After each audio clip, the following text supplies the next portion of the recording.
apa yang Bapak sampaikan itu cukup clear rasanya. Sama seperti beberapa waktu lalu ketika Bapak mengumpulkan beberapa pemimpin redaksi dan bercerita masalah-masalah isu-isu sensitif yang ada di perbincangan publik gitu. Nah, ini rasanya kurang tersampaikan ke publik gitu ya. Padahal Bapak cukup banyak punya organ yang berurusan dengan komunikasi.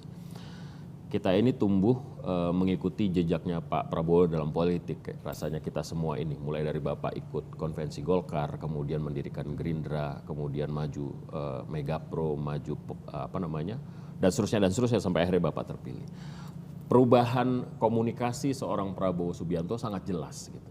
Sayangnya ketika Bapak menjabat, tim Bapak itu tidak cakap melaksanakan kerja komunikasi. Sehingga muncullah, walaupun sebenarnya ada sedikit apresiasi yang harus dicatat juga, Bapak tidak menggunakan terlalu banyak buzzer gitu ya.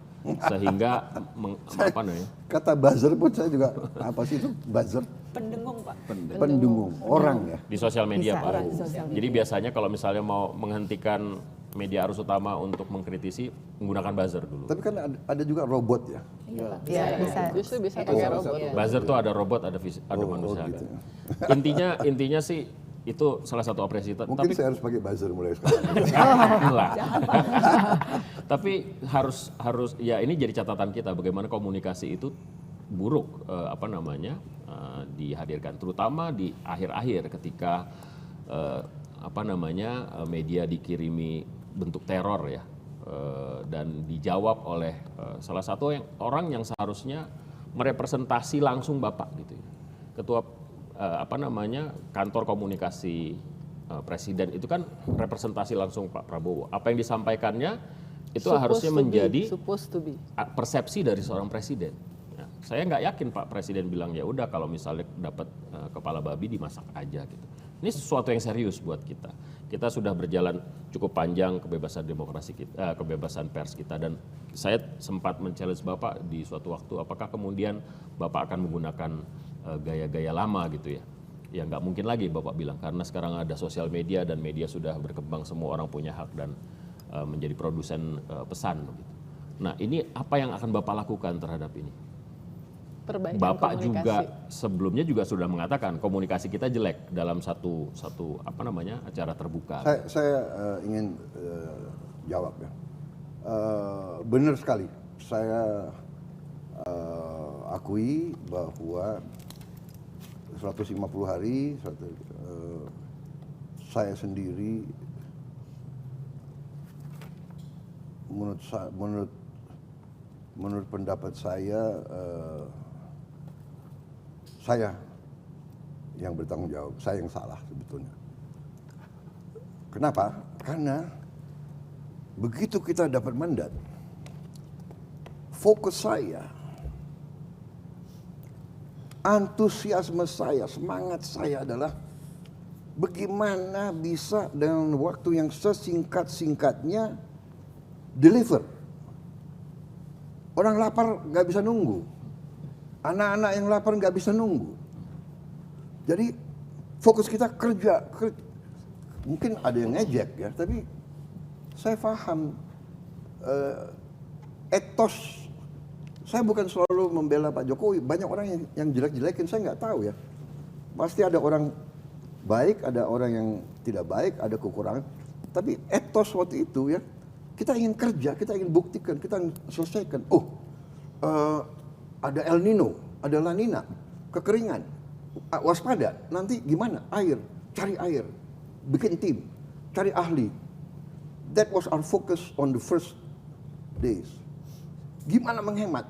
APBN, Menteri Keuangan, bagaimana? Pelajari lagi. Itu akhirnya tim saya semua juga kurang. Karena kita waktu itu yakin kalau kita bisa deliver dengan baik, dengan cepat, kendalikan harga, turun ini, rakyat merasakan mereka akan percaya sama kita. Nah, ternyata itu makanya saya anggap ini mungkin salah saya tidak terlalu ya Kalau Anda perhatikan, kemana-mana saya pergi, saya nggak ada wartawan yang embed sama saya dan sebagainya. Karena pendekatan saya waktu itu adalah kerja dan evidence.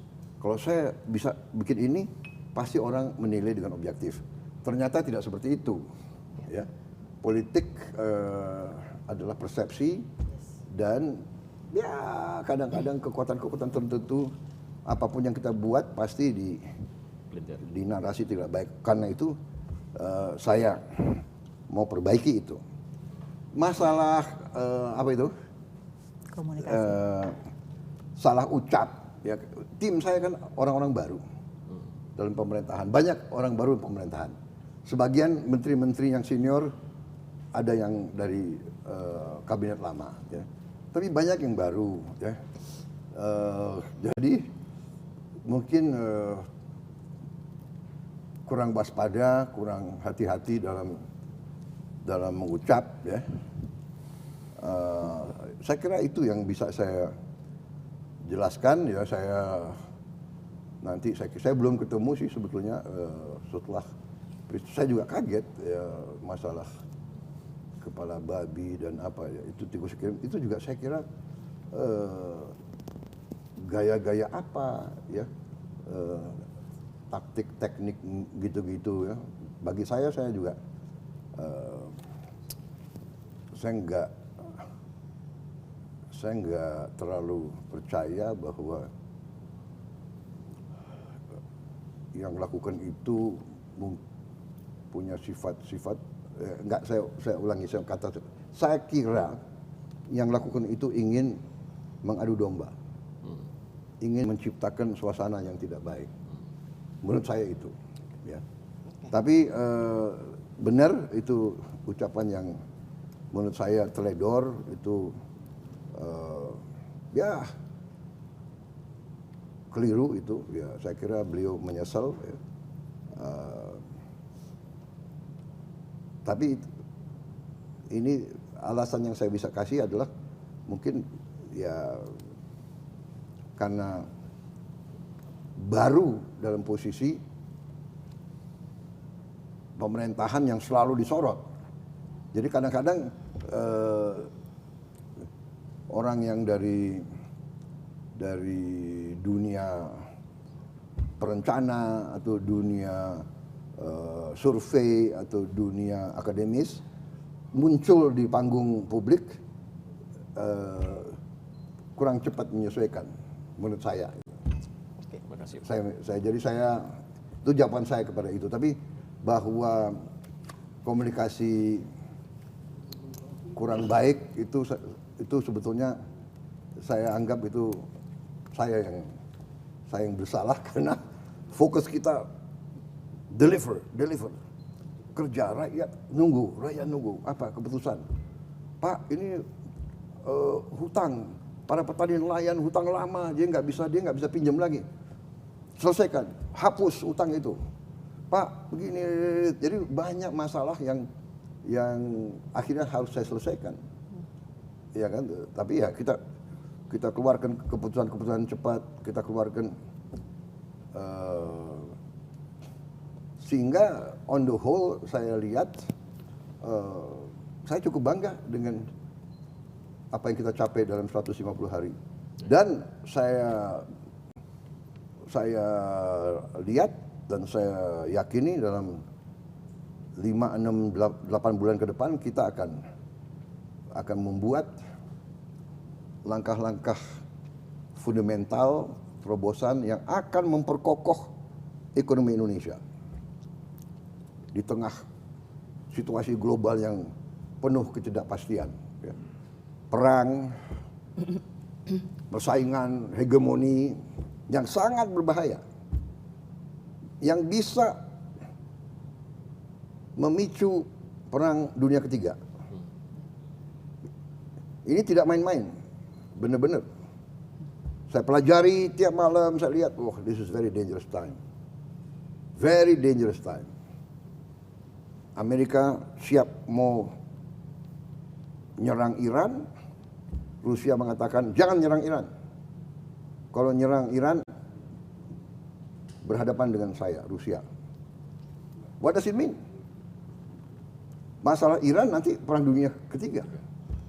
Dan kita sudah non-blok, kita sudah benar, tapi kalau terjadi perang nuklir, kita non-blok aja kita akan kena.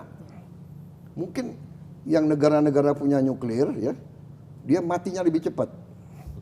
Kita mungkin mati juga, tapi lama kita matinya, ya kan? Benar nggak? Betul. Jadi it's dangerous time. We are living, kita hidup dalam, nah kita harus hati-hati. Dan untuk itulah saya selalu mengajak, mari kita rukun, mari kita mengatasi persoalan bersama gitu.